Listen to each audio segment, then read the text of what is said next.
empleo, ¿no? Básicamente proponiendo que debería generarse empleo a través de proyectos de inversión pública y privada, ¿no?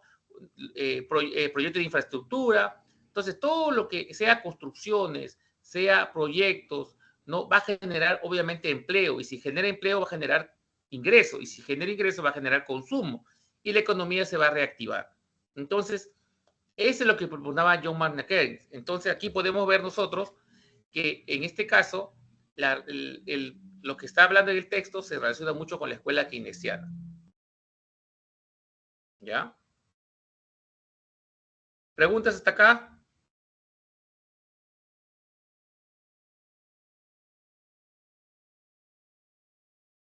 Listo. Entonces, tras la caída tras la caída de marzo del 2024, jóvenes. Tras la caída de marzo del 2024, la actividad económica del Perú presentó en julio de 2024 su cuarto mes consecutivo de crecimiento, con un desarrollo estacional de 4,47%, todavía por debajo de los registros de abril y mayo, y una variación acumulada de 2,78% desde enero, informó el Instituto Nacional de Estadística e Informática, INEI. Sin embargo, este avance no alcanzaría para cerrar el año 2024 en 3,2%, ¿no? Como había ofrecido el Ministerio de Economía y Finanzas. Recuerden que un país tiene proyección de desarrollo cuando mayor es su porcentaje del PBI, ¿no? Este año se estima que el país va a crecer entre 3,34, 3,5% con respecto al año 2023, pero parece que no va a alcanzar, ¿no? Por las situaciones que están pasando en el país. Recuerden que si bien nosotros hemos crecido en los últimos meses, como abril, mayo, como indica el texto, ¿no? También es importante indicar que toda esta situación de inestabilidad, el tema de lo que son las huelgas, los paros que se están dando en estas últimas semanas, afectan al país, porque son billones que se pierden cuando la gente no sale a trabajar, cuando no sale el transporte público, cuando cierran los mercados. Todo eso obviamente suma al PBI. Y si no, hay huelga o hay paralizaciones, eso no va a generar un ingreso al país, no va a generar producción, ¿no? Entonces, por eso que ese PBI se puede ver afectado, ¿no? Entonces, pero toda esta información que vemos la podemos corroborar.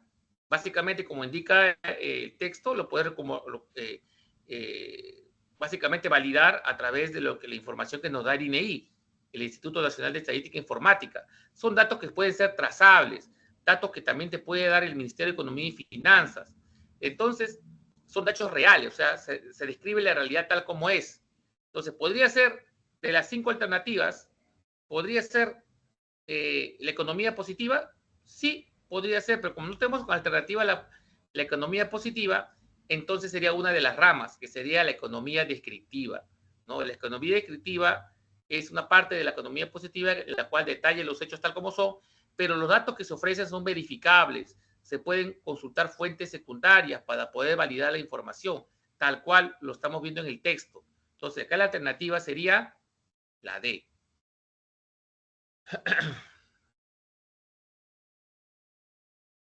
Ahí está. Por ejemplo, acá, no sé si hasta acá tenemos alguna pregunta.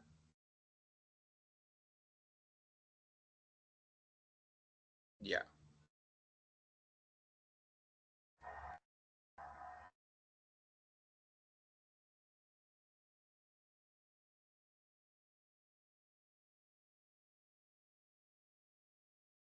Listo. La Superintendencia Nacional de Administración Tributaria, SUNAT, ha identificado a 1.863 consorcios con deudas tributarias. Algunas empresas tienen deudas que ascienden a los 1.200 millones de soles, que no se han logrado cobrar. El texto se refiere a que no se cumple con eficacia, sinergia, eficiencia, efectividad, trabajo en equipo. ¿Qué dicen ustedes? Dice la Superintendencia Nacional de Administración Tributaria ha identificado a 1.863 consorcios con deudas tributarias. Algunas empresas tienen deudas que ascienden a 1.200 millones de soles que no se han logrado cobrar, ¿no? El texto se refiere a que no se cumple la eficacia. ¿Sí? Eficacia. Eficacia. Debería ser eficacia. ¿Qué es la eficacia?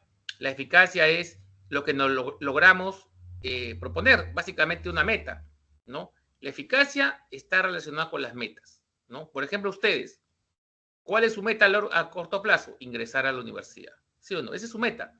Si lo logran, son eficaces. ¿Por qué? Porque lograron la meta establecida, el objetivo que se propusieron, ¿no? Esa es la eficacia.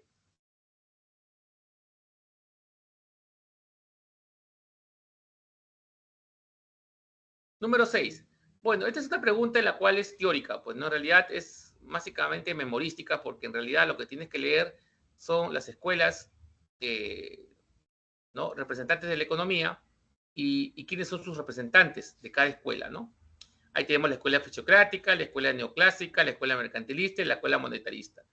Bueno, acá tú tienes que ver, variamente, si quizás no lo vas a saber todo, pues, ¿no? Pero quizás te puedes acordar de algunos claves y así puedes tú ir descartando opciones, ¿no? Por ejemplo, el más conocido acá, que yo me acuerdo aquí rápidamente, es Milton Friedman, ¿no? Milton Friedman propuso lo que es, él encontró la relación entre la cantidad de dinero que se ofrece en el mercado y la inflación. Entonces, él llegó a la conclusión de que a mayor cantidad de dinero que el Estado introduce en el mercado, el nivel general de los precios aumenta. Por lo tanto, la inflación tiene una relación directa con la cantidad de dinero que está en el mercado.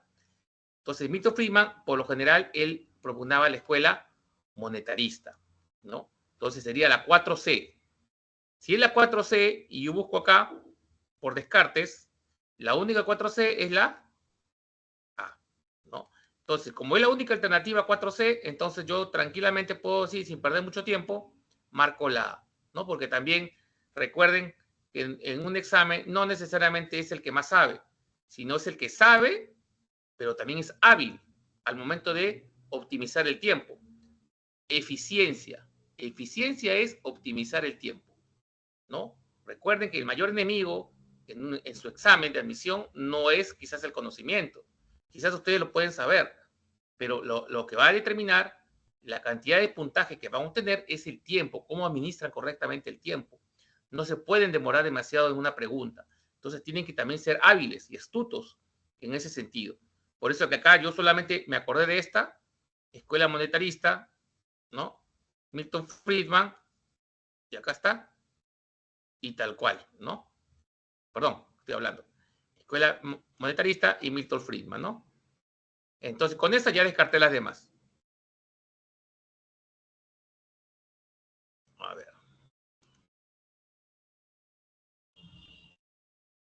Aquí, por ejemplo, la número 7. Dice, la marca de aeronaves Airbus presenta en el mercado computadoras que emplean menos tiempo de reparación, ¿no? Asimismo, sus piezas y cables son más livianos, lo que significa operaciones de vuelo con menor consumo de combustible. El texto se refiere a la... ¿Qué dicen ustedes? Eficiencia. Eficiencia. ¿Está claro, jóvenes? Es la eficiencia. ¿Por qué? Porque acá te está diciendo el ejemplo, ¿no? La marca de aeronaves Airbus, la marca de aeronaves Airbus quiere decir que son aviones Airbus. LAN Perú, TACA, usan aviones Airbus 320, 319. Son aviones bastante modernos, ¿no? Y lo que dice aquí que esos equipos de última generación utilizan computadoras que emplean menos tiempo de reparación y también usan piezas y cables más livianos, que lo que significa menor consumo de combustible, ¿no? Porque acá el recurso que se optimiza es el combustible en el vuelo. Entonces, estamos hablando de recursos, entonces lo que se está indicando acá es la eficiencia, ¿no? Debería ser la eficiencia.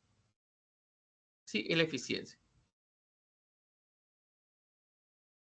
Número 8.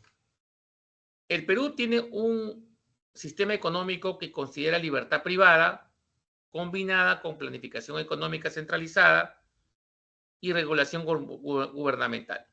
El texto está relacionado a un sistema económico eficiente, mixto de libre mercado, de planificación central o socialista. ¿Cuál sería? Mixto. Mixto, ¿no?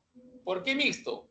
Porque nosotros como país, si bien creemos en el libre mercado, creemos obviamente en la cual cada persona tiene el derecho de decidir qué es lo que compra, dónde vive, dónde trabaja, ¿no?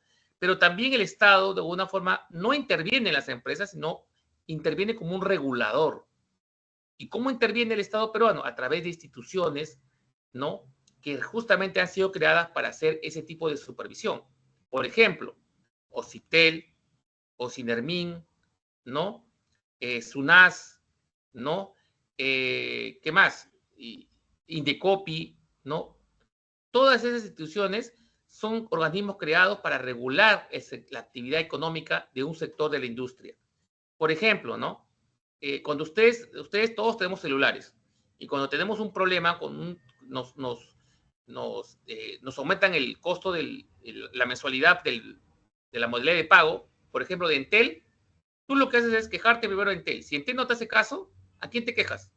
A OCIPTEL. OCIPTEL es el organismo supervisor de las telecomunicaciones y justamente es un organismo creado por el Estado peruano justamente para supervisar que las empresas privadas ofrezcan un servicio de calidad hacia la población. Entonces, el Estado peruano es un sistema un sistema económico mixto, ¿no? Que tiene parte de lo que es libre mercado y parte de lo que es la planificación central, o sea, un sistema mixto, ¿no? Recuerden que el sistema económico libre mercado, ahí hablamos de Estados Unidos por excelencia, ¿no? Ahí simplemente no hay plenas libertades para todo, ¿no? Hasta para portar armas, ¿no? Cosa que acá en el Perú no hay, ¿no? Bueno, en algunos estados de Norteamérica, ¿no? En cambio, la de planificación central es todo lo contrario, es el extremo, el control total del Estado de todos los sectores económicos. Pesquería, minería, comunicaciones, etc. Todas las actividades económicas están controladas por el Estado. Ejemplo, China, Corea del Norte, Vietnam, Venezuela, Cuba, ¿no? Por ejemplo, ¿no?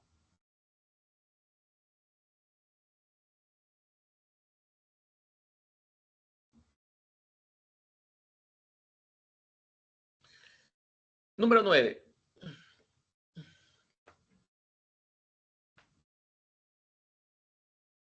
Dice, en agosto de 2024, el índice de precios al consumidor IPC. El índice de precios al consumidor es un insumo que se utiliza para poder calcular la inflación. Eso ya lo vamos a ver más adelante, ¿no? Dice, en agosto del 2024, el índice de precios al consumidor IPC de Lima Metropolitana creció 0.28 por mes, acumulando en los últimos 12 meses una inflación de 2%. En el centro de rango meta de inflación, recuerden que el rango meta, ¿qué es el rango meta? El rango meta es el rango en el cual el Banco Central de Reserva se pone como máximo debe estar la inflación. Por lo general nosotros estamos entre 0 y 3%. No, ese es el rango meta. El Banco Central de Reserva se ha puesto como meta al final del año 2024. No debemos exceder el 3% anual, ¿no? Recuerden que una inflación alta obviamente genera el aumento general de los precios y genera todo un caos en una economía. Entonces, una de las funciones del Banco Central de Reserva es controlar la inflación. Entonces, volvamos al ejemplo, dice acá, ¿no? Acumulado en los 12 meses una inflación de 2%, lo cual está bien, estamos en el centro del rango meta, ¿no? En el mismo mes, la inflación sin alimentos y energía fue de 0.01% mensual y 2.78% interanual, ubicándose en el rango meta de inflación, lo cual está correcto. La situación mencionada en el texto es estudiada por ¿cuál? A ver, ¿cuál, jóvenes? Macro. La macroeconomía, ¿correcto? Efectivamente. Recuerden que la macroeconomía estudia todo lo que son agregados o indicadores macroeconómicos. ¿Cuáles son esos indicadores macroeconómicos que evalúan el desempeño de todo un país? Está la inflación, el ingreso nacional, el Producto Bruto Interno, PBI, el Producto Nacional Bruto, ¿no? Etcétera, etcétera, etcétera. ¿Ya? Entonces, estos son indicadores macroeconómicos que evalúan el desempeño de un país. Debe ser la B, correcto. Número 10. Gerdecon dice, es una empresa que tiene vasta experiencia en gerenciar el conocimiento de sus clientes. Brinda servicios de capacitación con éxito de diversos países emergentes. El texto se refiere a ¿A qué se refiere? Especialización. La especialización, ¿no? Cualquier especialización es básicamente orientar tu perfil a una determinada tarea en la cual tú vas a ser bueno o quieres ser bueno. Por ejemplo, para que ustedes puedan entender, el médico. El médico, 10 años de su vida, está estudiando en la universidad. Pero una vez cuando termina de medicina, termina como médico general, ¿no? Pero si tú quieres especializarte en algo, por ejemplo, cardiología, va a tener que estudiar 2 o 3 años más, pero especializarse en cardiología. Otros jovencitos se podrán especializar quizás en pediatría, otros en geriatría, otros en cirugía plástica, otro lo que es estomatología, otro lo que es, por ejemplo, ¿qué más? Gastroenterología. O sea, se van especializando, una vez que terminan, se especializan en una determinada área de la ciencia en la cual van a ser especialistas y van a ser buenos, ¿no? Justamente GRDCON es justamente, volviendo al caso, es una empresa que busca gerenciar el conocimiento de sus clientes. Se especializa en gerenciar ese conocimiento, por lo tanto, estamos hablando de la especialización, ¿no? De la especialización. Ya, muy bien. Y bueno, básicamente esas son las preguntas, perdón, de lo que es el tema del día de hoy, ¿no? Si tienen alguna consulta, yo estoy ya no a las preguntas.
Adelante, jovencito, me dice señor Valentino Quispe, dice, buenas tardes, profesor, ¿podría hacerme la pregunta número 1 de propuesto por... Ah, ya, claro. La número 1 se entiende a lo que es la separata, ¿no? Acá. Ya, acá, bueno, la número 1 es en realidad es la respuesta de la política monetaria. Lo que pasa es que ahí les están indicando, por ejemplo, algunos indicadores que quizás todavía no lo tienen claro ustedes, pero ya cuando te hablan del Banco Central de Reserva, o sea, ya por lo general, si te toca en el Banco Central de Reserva, tiene que ver mucho con política monetaria. ¿Por qué? Porque el Banco Central de Reserva, su función principal es la política monetaria. Ellos son los que llevan el control monetario, la estabilidad de la moneda, regulan el tipo de cambio, presentan informes acerca de lo que es las reservas netas del país, manejan la tasa de interés de referencia, que es una función de ellos, para regular la tasa de inflación, etcétera, etcétera, etcétera, ¿no? Entonces, cuando ya veamos Banco Central de Reserva, mayormente ya por ahí, y si nos preguntan eh, qué política se está utilizando, la política monetaria. No, no hay otra por acá, ¿no? No sé si por aquí está de acuerdo o tiene alguna duda en la respuesta. ¿Está correcto? Sí, sí, sí. Gracias, profesor. Ya, gracias.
Profesor, buenas tardes.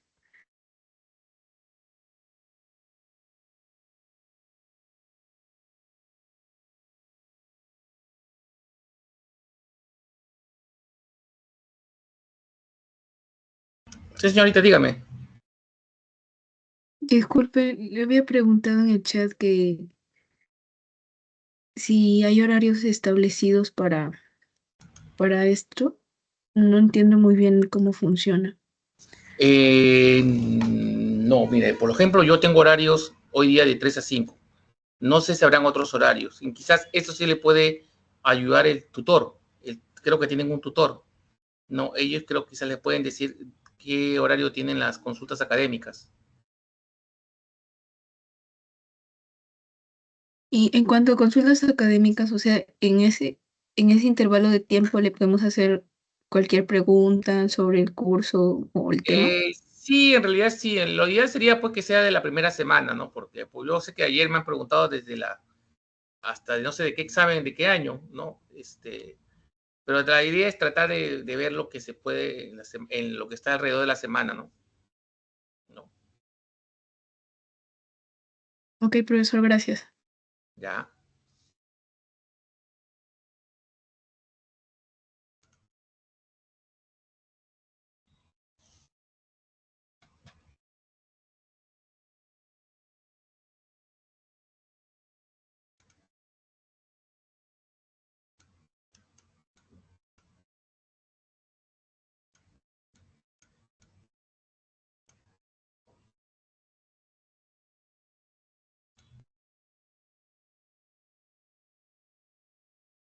Me han pasado unos horarios de Núñez. ¿Quién es el señor Núñez? ¿Núñez?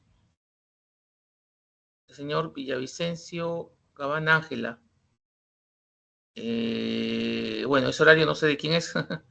Lo que yo sé es que yo los días lunes de 5 a 7 y los días martes de 3 a 5 tengo consultas académicas. No sé en el caso de ustedes cómo lo manejan ustedes, ¿no? Ahí sí desconozco. Profe, es el horario general de las consultas. Ah, ese es el horario de las consultas. Ya, okay. No, no, la verdad no manejo cómo lo hacen ustedes, ¿no? Igual, cualquier duda estoy atento. Gracias.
Profesor,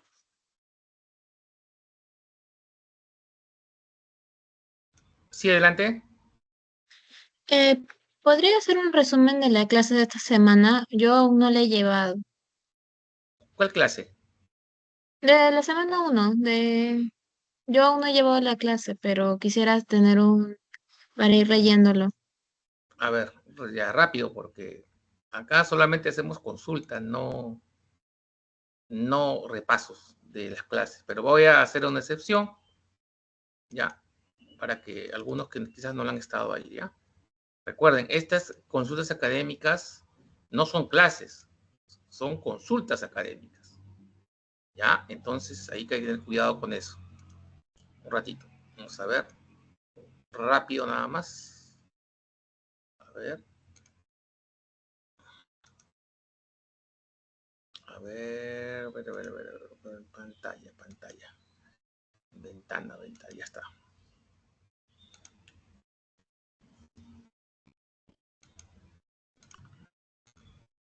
Bueno, rápidamente, la semana número 1, bueno, el tema de economía. Bueno, ya saben que la palabra economía viene de las palabras griegas oikoinomos, que básicamente significa oikos, casa, hogar, nomos, administrar, gobernar.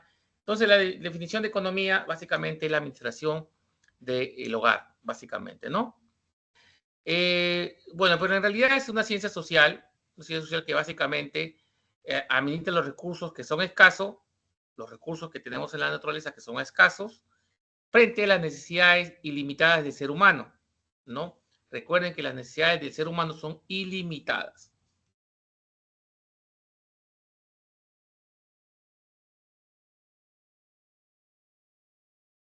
Bueno, el objeto de estudio básicamente está relacionado con la producción y distribución de bienes y servicios. ¿Es un bien? Básicamente, un bien puede ser un elemento, un objeto que tiene una forma física, tiene unas dimensiones, tiene un color, ¿no? Etcétera, ¿no? Lo podemos percibir a través de todos los sentidos. Y los servicios básicamente no tienen una forma, no tienen un color, pero sí lo podemos percibir por sensaciones, ¿no? Por ejemplo, el servicio de delivery. Si el servicio de delivery llega puntual, para mí es un buen servicio.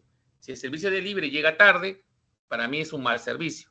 Entonces, básicamente, ambos bienes y servicios sirven para satisfacer las necesidades. ¿Cuál es la finalidad? Como indica ahí, básicamente es explicar los fenómenos económicos que se dan en la economía, ¿no?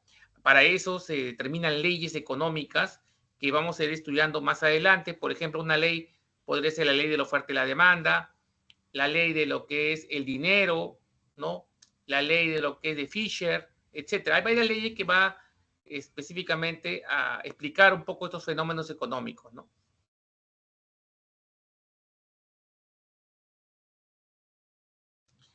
Bueno, hay dos tipos de métodos que se utilizan dentro de lo que es la economía, el método inductivo y el método deductivo, ¿no?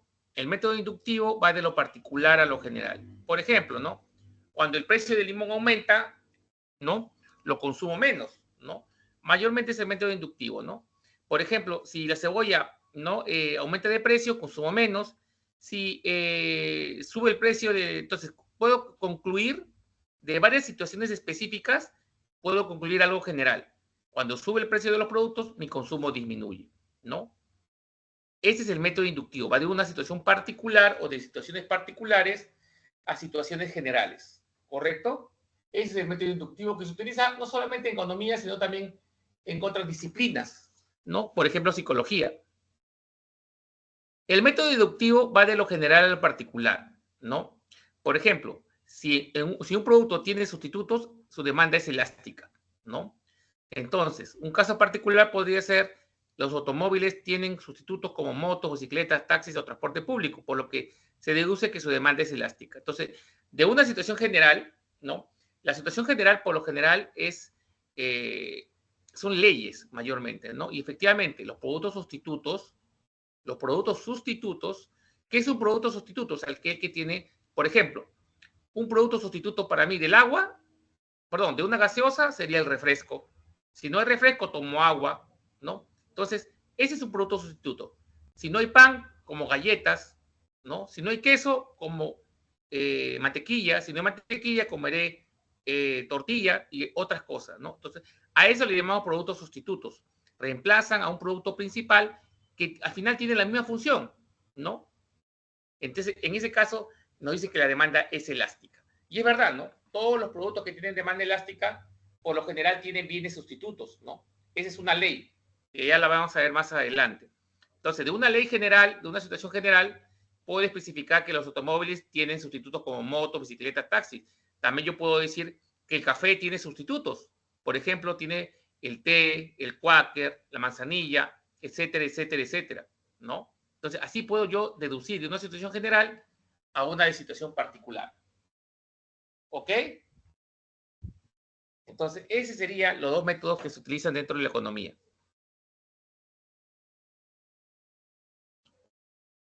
La evolución del pensamiento. Bueno, sabemos bien que la economía nació como tal ya hace muchos años atrás, bueno, ni siquiera años, a siglos atrás, a través, por ejemplo, de Platón, ¿no? Uno de los más renombrados representantes de lo que es el pensamiento económico, ¿no? Él decía, por ejemplo, que reconocía que el trabajo o la actividad económica debería haber una especialización y división del trabajo. ¿Qué es especialización? Ya lo vimos en el inicio cuando hicimos la solución de la separata. Especialización es cuando tú te orientas tu perfil a una determinada área en la cual quieres ser bueno. Por ejemplo, un médico termina su carrera 10 años, pero termina como médico general. Pero todos los médicos que terminan después de 10 años no van a ser médicos generales. Algunos se especializarán en oftalmología, otros se especializarán en geriatría, otros en pediatría, otro será en lo que es estomatología, etcétera, etcétera, etcétera. Entonces, obviamente, aquí sí él reconocía que en ese momento debería especializarse el trabajo, ¿no? Cada persona debería especializarse en una determinada tarea, oficio o actividad en la cual es bueno. Obviamente, en esa época no había medicina, ingeniería, todo eso, ¿no? En ese caso había, pues, artesanos, orfebres, carniceros, carpinteros, panaderos, en realidad, oficios, básicamente, ¿no?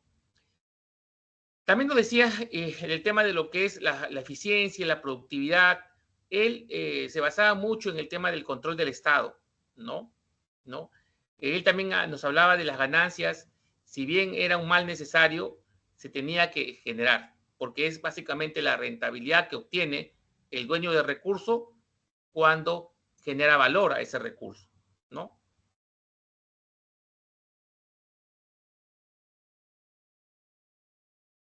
Aristóteles es el discípulo de Platón. Por ejemplo, él no estaba de acuerdo con su maestro. Él decía, pues, que el Estado no debería intervenir en la actividad económica, más bien defendía la propiedad privada, ¿no? Que básicamente cada persona que con sus propios recursos genera valor tiene el derecho de tener, ¿no?, su ganancia, ¿no? Entonces, él estaba de acuerdo, obviamente, con la ganancia, aunque reprobaba la acumulación de riqueza, ¿no? Si bien estaba de acuerdo con la ganancia, él no le gustaba la usura o la riqueza de excesiva, ¿no? Que no estaba de acuerdo con eso.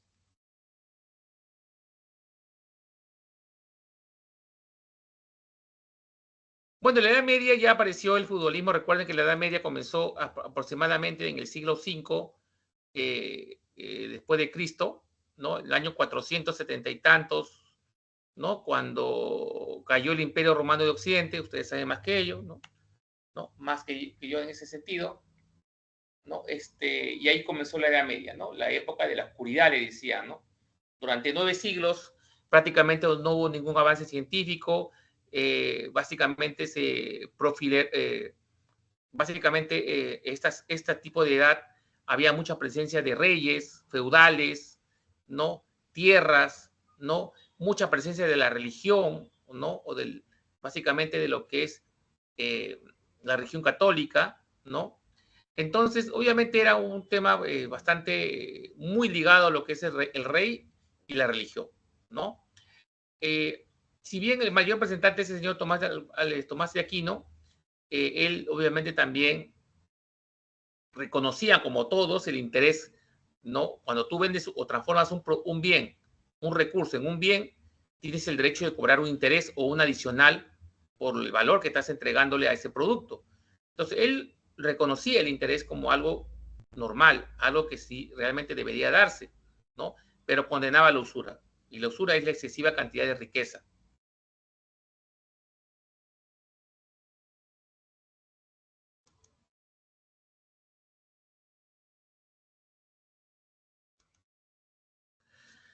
La escuela mercantilista. En la escuela mercantilista, bueno, ya se dio en la Edad Moderna. Recuerden que acá en la Edad Moderna ya se dio con la descubrimiento de América, ¿no? En 1492, ¿no?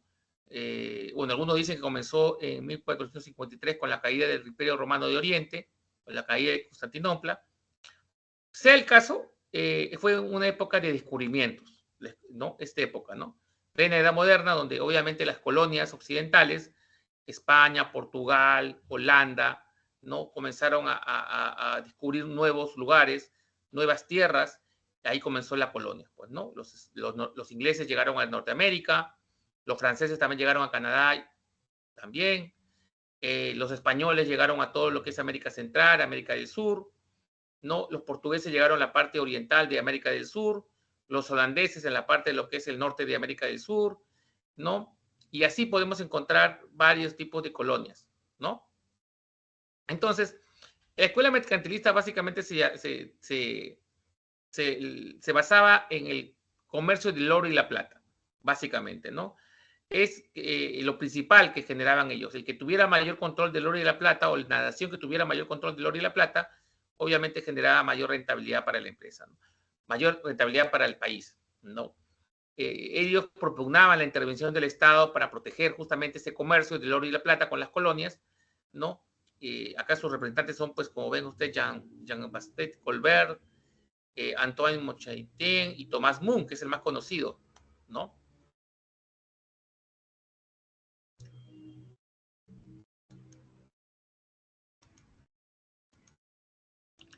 La escuela fisiocrática, más conocida como el reino de la riqueza, ¿no? Ellos, la escuela fisiocrática se oponía fuertemente a la escuela capitalista, ¿no? O la escuela mercantilista, porque ellos decían que los mercantilistas todo lo basaran en el oro y la plata, pero no había forma de reproducir ese oro y plata, al contrario de la tierra te podía dar mayor riqueza, ¿no? Invertías en las tierras, sembrabas un producto y te podías multiplicar por 10 o por 1000. Entonces, eso es lo que ellos decían las escuelas fisiocráticas, ¿no? Básicamente buscaba mucho la creación del excedente y ese excedente te da el poder de la tierra. Keynes era uno de sus principales representantes más emblemáticos, ¿no?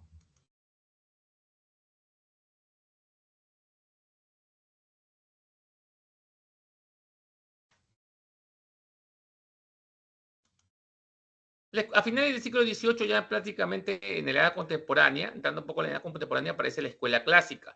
Y la escuela clásica aparece básicamente con la revolución industrial, más o menos en 1848, que se dio la primera revolución industrial. Y justo, obviamente, coincidió con el descubrimiento de la máquina a vapor de James Watt. Esa máquina a vapor lo que hacía es simplemente, ¿no? Dentro de una caldera, ¿no? Prender leña, ese vapor que generaba esa leña generaba presión de vapor dentro de la caldera y eso podría movilizar, ¿no? Máquinas. Y allí nació el primer tren a vapor, ¿no? Básicamente en el invento de James Watt, ¿no? Luego estas máquinas o este tipo de tecnología se trasladó a las industrias y vieron que esta era la mejor forma de poder mover máquinas y nació el capitalismo. La revolución industrial posibilitó el nacimiento del capitalismo, ¿no? Aquí se promovía mucho el tema de lo que es el libre comercio, ya en una etapa mucho más moderna, obviamente no hay intervención del Estado. Aquí Adam Smith, por ejemplo, que es el escocés Adam Smith, rescató muchísimo lo que propugnaba Platón al inicio, la división del trabajo y la especialización. Y aquí acuñó otro término muy importante que hasta ahora lo tenemos, que es la productividad, ¿no? Básicamente, aprovechar los recursos al máximo con la finalidad de generar mayor cantidad de productos. Su obra más importante de Adam Smith es Las riquezas de las naciones, ¿no? ¿No?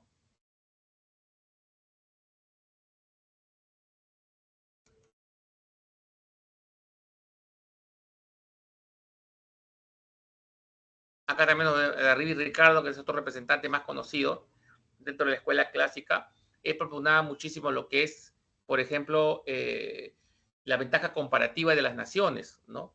Que un país debe crecer o debe crecer exportando lo que mejor fabrica, lo que mejor hace, ¿no? E importar aquello que no es bueno produciéndolo y que es menos costoso que producirlo. ¿No? Ejemplo, ¿no? El Perú es muy bueno produciendo arándanos, por lo tanto nosotros producimos grandes cantidades de arándanos y lo exportamos y vendemos al extranjero. Pero no somos buenos produciendo petróleo, porque el proceso que realizamos no es tan fino para poder tener ese petróleo tan fino que necesitan nuestras industrias. Por lo tanto, es más conveniente comprar el petróleo o importar el petróleo del extranjero. Si bien producimos, no lo producimos en grandes cantidades, ¿no? Mayormente importamos ese tipo de fuente de energía.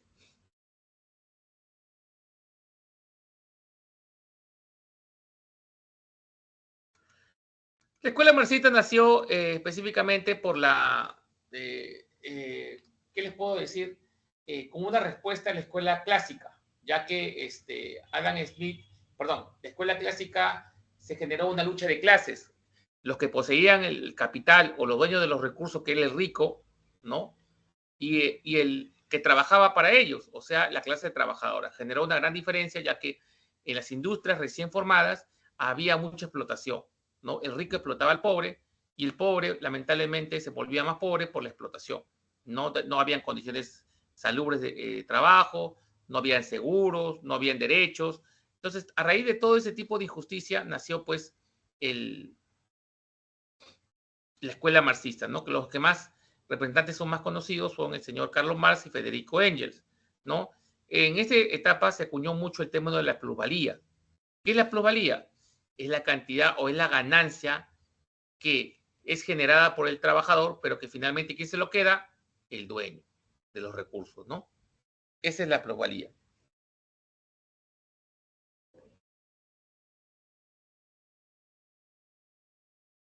¿No? Acá tenemos acá. ¿Qué más? La escuela neoclásica, ya en el siglo XX, nació una nueva escuela, básicamente rescatando los principios de la escuela clásica, pero aquí ya básicamente explicando un poquito la relación entre la oferta y la demanda, ¿no?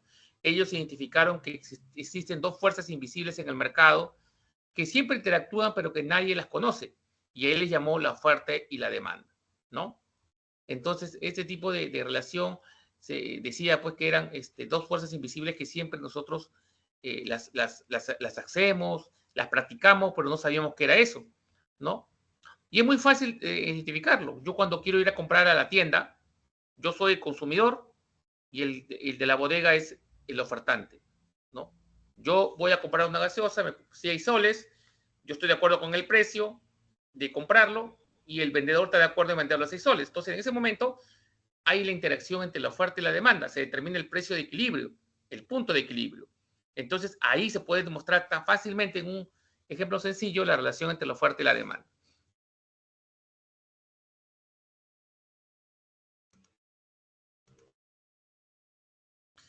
Después de la escuela neoclásica apareció John Maynard Keynes. John Maynard Keynes apareció, ¿por qué? Por la escuela keynesiana, porque a raíz de la crisis de 1929, ¿no? En la cual el mundo dio una gran crisis mundial y le pegó más a Estados Unidos por ser la nación más industrializada en ese momento, ¿no? La escuela neoclásica no tenía cómo explicar por qué se había dado esa crisis mundial. Ellos pensaban que la oferta y la demanda se regulaban solas, sin ninguna intervención de nadie. Y John Maynard Keynes dijo no, que no era así, ¿no? Que si bien la oferta y la demanda son fuerzas invisibles que necesitan la interacción entre ellas, a veces es necesario para regularlas poder intervenir en el mercado. Pero en el mercado da las facilidades para que la oferta y la demanda recuperen su equilibrio, ¿no? Entonces, él decía, pues, que era importante tener, pues, intervención del Estado, pero no en el control de precios, sino en inversión pública, proyectos de inversión, ¿no? Todo tipo de inversión que genere, ¿no? Empleo en la población. Y recuerden, cuando hay empleo en la población, hay ingresos. Y si hay ingresos, hay consumo, ¿no? Entonces, es una forma de intervenir para que la economía se vuelva a recuperar, ¿no? Entonces, él básicamente estaba orientado a ese punto, no a la intervención de precios, sino a fomentar las condiciones necesarias para que la economía se reactive, ¿no?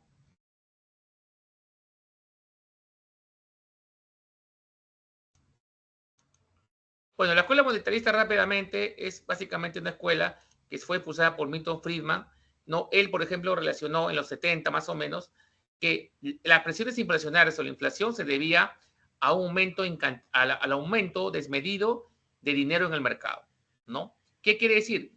Que el fenómeno llamado inflación se debe exclusivamente, ¿no?, a la cantidad de dinero que está en el mercado, a la gran cantidad de dinero que está en el mercado, ¿no? Eso es lo que propuso Milton Friedman. ¿Y cómo nosotros lo podemos corroborar que es cierto? Bueno, nosotros hemos pasado por nuestra historia, en la época de Alan García, por ejemplo.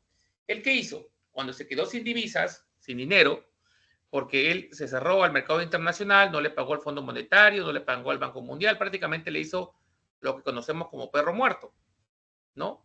Entonces, obviamente, pues, al cerrarte, el pagar tu deuda externa, se cerraron todos los créditos para el Perú con los otros organismos internacionales. Entonces, el Estado, al no quedarse en quiebra, ¿qué hizo Alan García? Como en ese momento el Banco Central de Reserva dependía del Poder Ejecutivo, comenzó a emitir, cambió la moneda INTIS y comenzó a emitir grandes cantidades de billetes de dinero en el mercado, ¿no? Subió sueldos, entonces se incrementó la cantidad de dinero en el mercado. Esa cantidad de dinero en el mercado, obviamente, ¿qué genera? Inflación. ¿Por qué? Porque a las unidades de producción o las empresas a identificar que tú como consumidor tienes plata en el bolsillo, ¿qué hace? Comienzan a aumentar los precios de los bienes y servicios. Entonces, mientras más dinero tengas en el bolsillo, justamente por lo que les digo, ¿no?, más los precios de los bienes y servicios van a ir en aumento. Entonces, y justamente el aumento de los precios de bienes y servicios es justamente, ¿no?, el aumento, es justamente lo que hablamos de la inflación. Y si es desmedida, es hiperinflación. Justamente lo que pasamos nosotros en el gobierno de Alan García.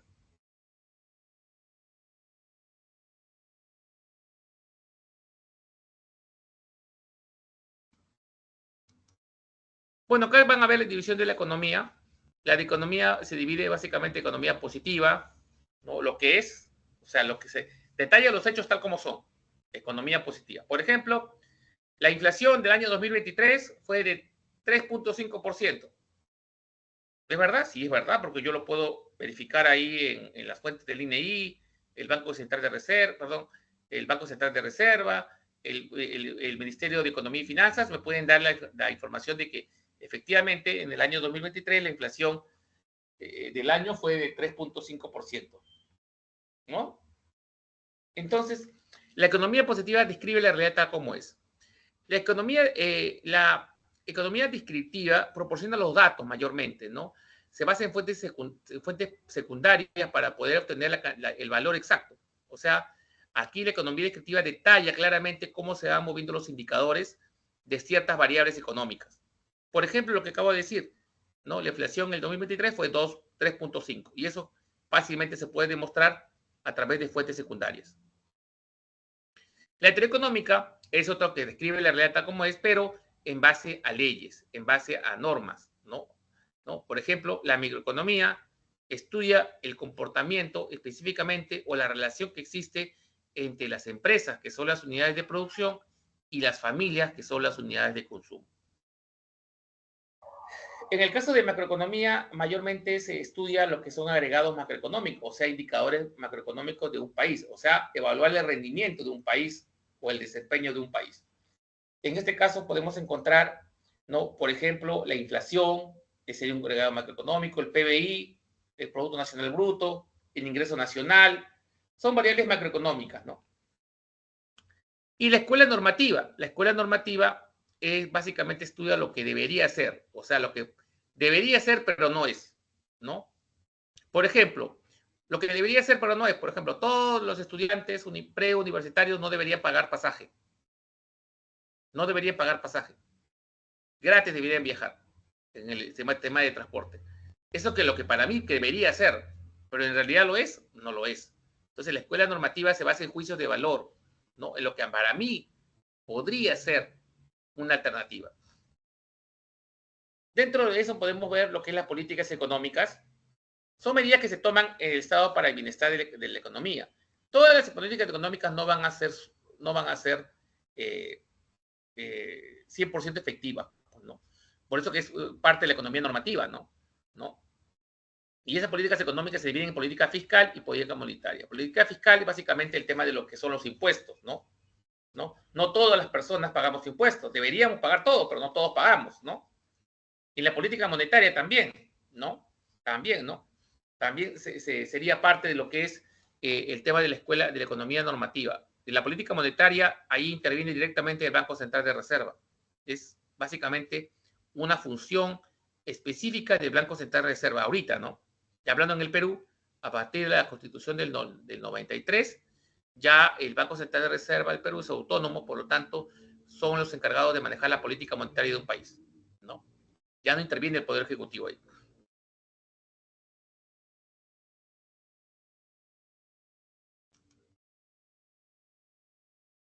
Profesor, Sí, ¿y la política fiscal es por el MEF? la política fiscal lo dan dos entidades conocidas. Una es el Ministerio de Economía y Finanzas, a través de la SUNAT, y el otro es el Congreso a través de las leyes. Cualquiera de las dos instituciones. Gracias. ¿Ya? Bueno, aquí nos vemos el problema de la economía. Vamos a seguir avanzando. Los sistemas económicos, sistemas de libre mercado, sistemas de libre planificación central y sistema mixto, ¿no? En este caso, la economía del libre mercado es, pues, obviamente, donde hay libertades, ¿no? Por lo general, aquí es como una persona, ¿no? A mí nadie me pone restricciones para comprar lo que yo quiero, vivir en donde quiero o movilizarme por donde quiero. Esa es una economía de libre mercado. Básicamente, no hay restricciones al momento de comprar bienes y servicios, ¿no? Suiza, por ejemplo, es un ejemplo, ¿no? Estados Unidos también. La economía de planificación central es lo contrario, todo el extremo. O sea, aquí hay un control del Estado sobre todas las actividades económicas, ¿no? Por ejemplo, China, Venezuela, Cuba, Corea del Norte, Vietnam, son los países más representativos de este tipo de economía de planificación central o socialista, si lo quieren decir de esa forma, ¿no? Regímenes socialistas. La economía mixta básicamente combina los dos, ¿no? En el caso de Perú está dentro de esa economía mixta. ¿Por qué? Porque en realidad nosotros decidimos dónde queremos comprar, nadie nos obliga. Si yo quiero compro en Totus, si yo quiero compro en el chino de la esquina, si yo deseo me compro un auto, ¿no? Si yo deseo me voy de viaje, yo decido, nadie me condiciona, ¿no? Pero también, por otro lado, hay cierto control del Estado, sí, a través de los organismos reguladores. Recuerden que el Estado peruano tiene organismos reguladores que básicamente controlan o supervisan el comportamiento de ciertas empresas o de todas las empresas en los sectores económicos. Por ejemplo, todos tenemos celulares, ¿no? Todos los celulares básicamente están en el sector de telecomunicaciones. ¿Y cuál es la institución del Estado que regula el mercado de telecomunicaciones? Es OCITEL. OCITEL es un organismo regulador del Estado que se encarga de supervisar el mal funcionamiento o el normal desempeño de las empresas privadas. Claro, Movistar, Vitel, Entel, etc. ¿No? Así vamos a encontrar Ocinermin, ¿no? Ocinerg, ¿no? Ocitran, Indecopi, cada uno orientado a un sector, SUNAS, cada uno orientado a cada sector de la industria. Entonces, de alguna forma el Estado interviene como un ente regulador, sí, entonces es una economía mixta, ¿no? El Perú está dentro de una economía mixta.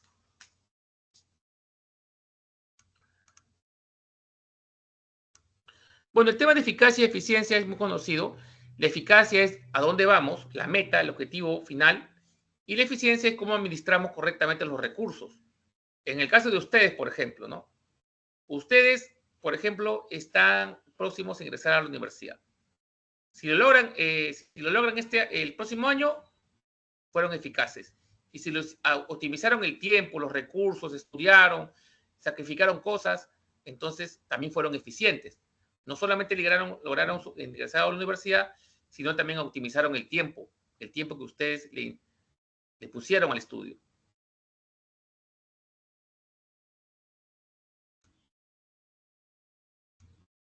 Bueno, la especialización, ya que dijimos, básicamente es la cual, ¿no? Una persona, una empresa se especializa o perfila sus esfuerzos en algo que puede ser bueno, en algo que lo hace bien, especialización, ¿no? Y la interacción es la relación que se presenta en los mercados, ¿no? Por ejemplo, nosotros cuando interactuamos con ciertos agentes, por ejemplo, cuando vamos a comprar un producto en la tienda, ahí hay interacción. Yo soy el consumidor y la persona que me vende es el ofertante, oferta y demanda. Hay una interacción ahí.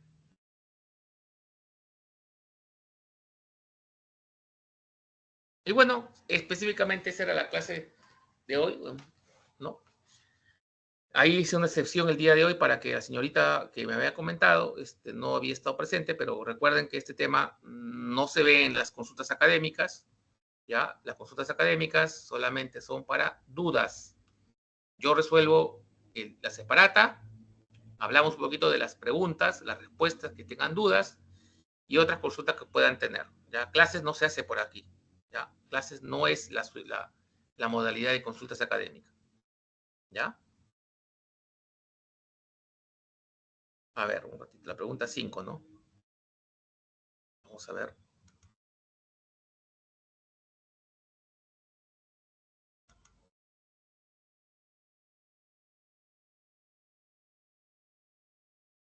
Un ratito, por favor.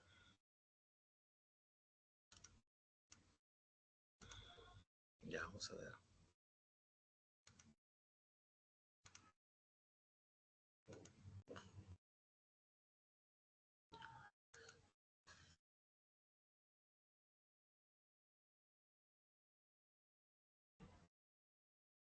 Ya. ¿Pueden ver la separata? Sí, ¿no? Sí, profesor. Ya. La pregunta 5 dice, la Superintendencia Nacional de Administración Tributaria, SUNAT, ha identificado a 1.863 consorcios con deudas tributarias. O sea, la SUNAT ha identificado que hay 1.863 consorcios o empresas que tienen deudas. Algunas empresas tienen deudas que ascienden, o que está mal escrito, ascienden a 1.200 millones de soles, que no se ha logrado cobrar. El texto se refiere a que no se cumple la... ¿A qué está relacionado este concepto? O este pequeño texto.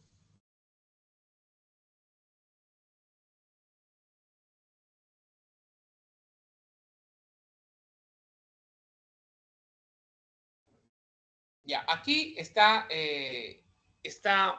orientado a lo que es la eficacia. ¿Por qué la eficacia? Porque acá lo que la SUNAT está diciendo es que ha identificado grandes cantidades de empresas que equivalen al final su deuda en 1.200 millones de soles. O sea, acá no ha logrado la meta. La meta es que todas las empresas paguen sus impuestos. Entonces, está relacionado mucho con el tema de un objetivo o algo que deseas lograr, una meta que deseas, que te has puesto, te has definido, pero no lo has logrado. Entonces, en este caso, se refiere a lo que no se cumple, que es la eficacia. No sé si está claro la señorita que me preguntó.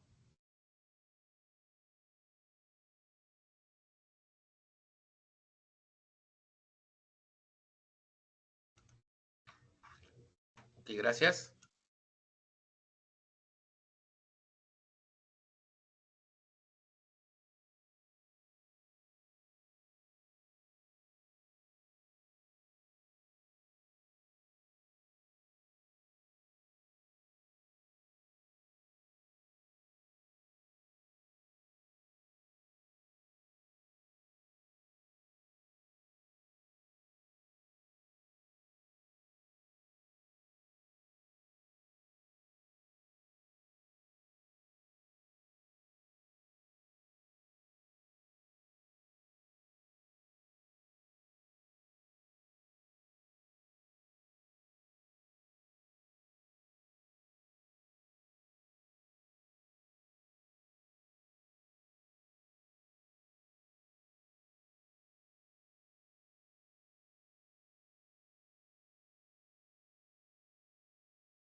A ver, la pregunta número 9, ¿no? A ver. La pregunta 9 que es, dice acá, dice, en agosto de 1924, el índice de precio consumidor de Lima Metropolitana creció 0,28% en el mes, acumulando en los últimos 12 meses una inflación de 2% en el centro de rango meta de inflación. En el mismo mes, la inflación sin alimentos y energía fue de 0,1% mensual y 2,78% interanual, ubicándose en el rango meta de inflación. La situación mencionada en el texto es estudiada por... Bueno, acá se está hablando de la inflación. Ya dijimos que la inflación es un indicador macroeconómico, ¿no? Entonces acá, como está hablando de un tema de país, ¿no? Entonces aquí la respuesta debería ser la B, ajá, la macroeconomía, ¿ya? Cuando hablamos de la inflación, mayormente el PBI, son indicadores macros, ¿no? Entonces ya ahí estamos hablando de otro nivel, estamos hablando de la macroeconomía, ¿no? No sé si ahora sí hay, ya no hay dudas. Sí, profesor, gracias.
Bueno, gracias jóvenes, nos vemos en otra oportunidad, que tengan buenas tardes, hasta luego.